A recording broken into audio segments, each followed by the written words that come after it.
Hi everyone, hope you are doing well from wherever you're watching this channel, depending on your time zone.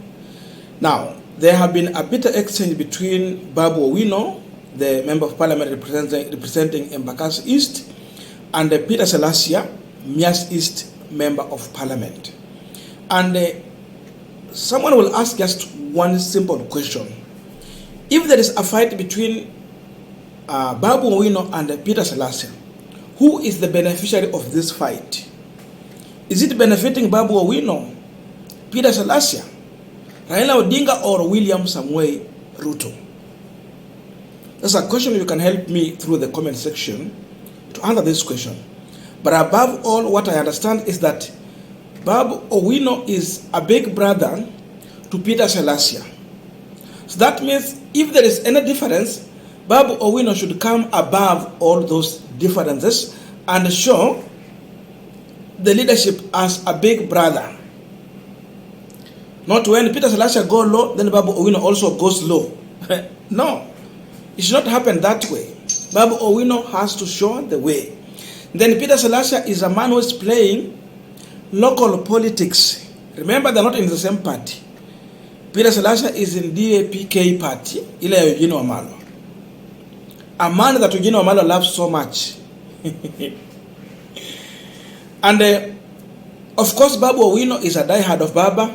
He's on ODM, and he plays a critical role when it comes to pulling the numbers together and appealing to the youth, creating that perception among the youth, so that at least Raila will have youth on his side.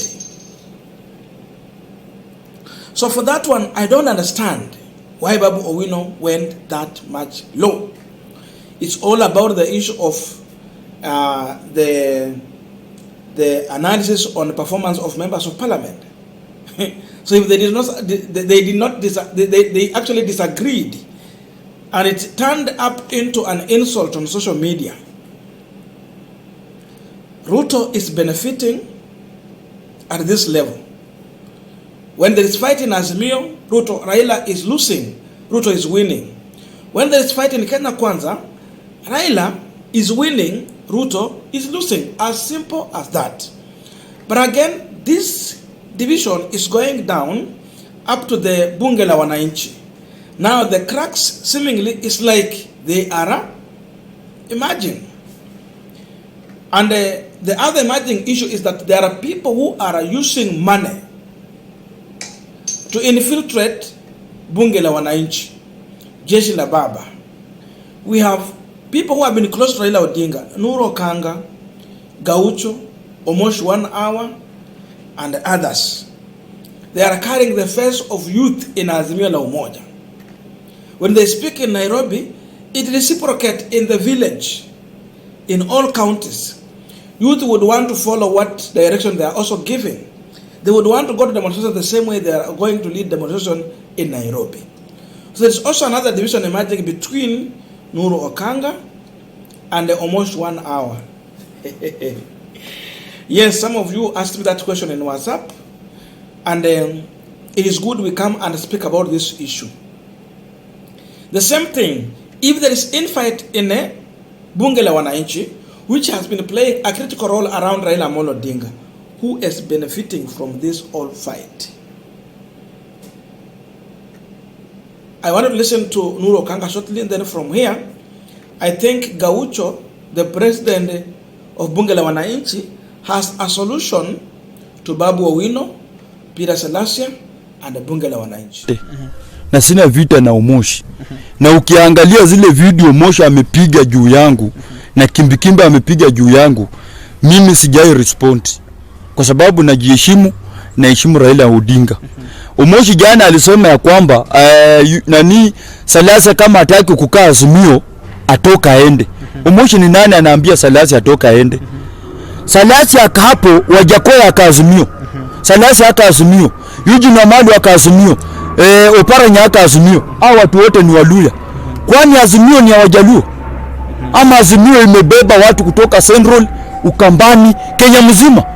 Sasa wewe ukisimama kusema ya kwamba kiongozi fulani akiona ni ngumu atoka Azimio aende, wewe ndio utatoka. Sio yeye. wewe ndio utatoka Azimio. Kwa sababu sisi saa hii tunapigana vita ya uchumi. Hatupigani vita ya vinara, hatupigani vita ya Salasia na Babu, hatupigani vita ya Raila. Tunafaa tupigane vita ya William Samoei Ruto. Uchumi imeharibika. Sasa badala tupigane uchumi shuke chini, watu wanatoka wanajiunda kikundi fulani, wanaanza kupiga viongozi ya kabila fulani. Ati kwa sababu Salasia ni Mjaluo. Kwani yeye Azimio iliundua Wajaluo? Raila peke yake haizani na hii vita. Anastahili akuwe na Mluya hapo, akuwe na Mjaluo hapo, akuwe na Mkamba, akuwe na Mkisi. Peke yake hawezi, na ndio maana akaunda Azimio. Imeleta uniform ya Kenya. So kabila ingine ikikuja kukusanyika mahali pamoja kupiga kabila ingine, itaonekana ya kwamba kuna biashara tunataka kufanyiwa.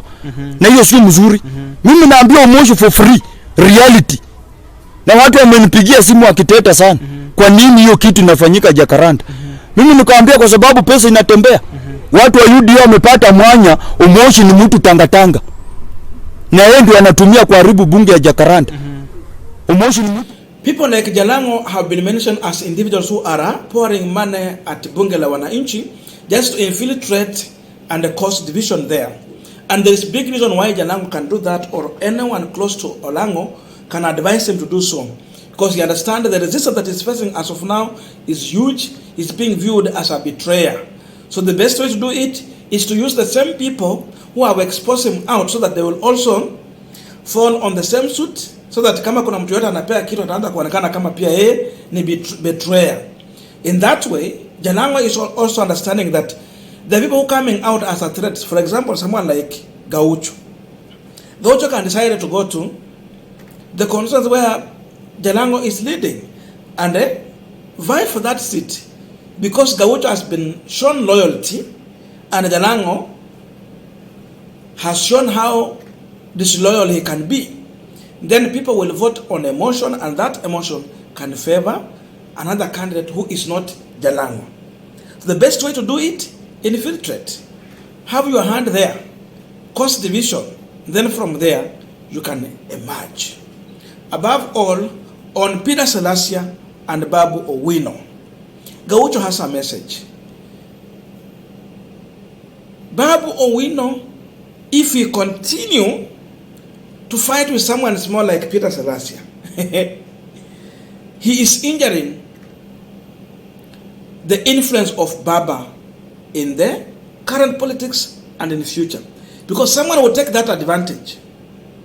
That's why I said Babu Owino should come above the level of Peter Salasia and show the big brother to Peter Salasia. Then from there, people will understand between Peter Salasia and Babu Owino, who is wrong. Rather than, unajua kama mtu ni wazimu na wewe unabishana na wazimu, si mtafanana? Mkishafanana wamemfananisha nyote mtakuwa ni wazimu. Gaucho has a message for Babu Owino and Peter Salasia. Listen to this. Misa huwa anasema, we are continuing with the panel discussion, but just a quick request for those who are watching and you have not subscribed, please consider subscribing. To the returning subscribers, I must say thank you so much, and again to all our viewers, please give this video a thumbs up. Thank you so much, and back to this discussion. Now, to conclude this discussion, we must say the truth. Our Kenyan politics is tribal. That means tribes matter in every election. Any serious presidential candidate who want to win the election or even come something close to number 2, you must consider to have any of these two tribes, either of these two tribes. Number 1, if you don't have Kikuyus, that's Mount Kenya, you must have Luyas, that's Western, period. The reason is simple, go and check on census. It shows that Kikuyu is the majority, number 1, followed by Luyas. Though those numbers also, they can be debated. There is people who believe that Luyas are more than Kikuyus. That debate for another day. But then the figures remain that way. Kikuyu number 1, Luyas come number 2, but then Kalenjin and the Luos tie at number 3. That means you must have either Luyas on your side or Kikuyus if you are a serious presidential candidate, or if you want to lead a serious political party or coalition. That has always favored Raila Odinga to always have lawyers on his side. So kama hana watu wa Mount Kenya on his side, ako na Western region. So Raila will start with the Western and the backing of Nyanza. Then you come across. Hiyo uko na enough defense, then ukienda kutafuta uko nje, unatafuta tu strikers wa pale nje. But defense uko nayo. Same thing to anyone kama ni Ruto, anakuja na Mount Kenya, ameweka pale Rift pale iko as defense team. Alafu kuja huko nje na kutafuta tu watu wa kustrike na unafunga umeenda. So a division between Peter Salasia and Babu Owino, someone will use it as an advantage to bring it down into the tribal politics here. To start portraying that Luyas are being mistreated in Azimio. Wakati anatusi tu Peter Salasia, wanasema unaona anasema Peter Salasia ni wazimu. Wakati those kind of answers, because you know Babu Owino is a senior ranking member of ODM party, a person who is very close to Raila Odinga. So when he does anything, people would want to put it like Raila. That's the truth. So kama unaongea lazima ujue uko wapi. Who are you to Raila Odinga and who are you in your political party? It's very clear. So any kind of insult, people will use it as an advantage. So wale wako Kenya Kwanza watasema tunaona waluya wetu wanarushwa mawe huko, matusi, vitu kama hizo. Same thing. So he has to come above that, and I think Gaucho has put it clear. I agree with that statement. Any infight here means you are opening a space for William Ruto to score, which is a bad thing. It should not happen, and no one should allow anyone to infiltrate Azimio with the money. Stand for something so that at least at one point, public will reward you, rather than some politicians rewarding you for a short term. Short-term reward cannot help.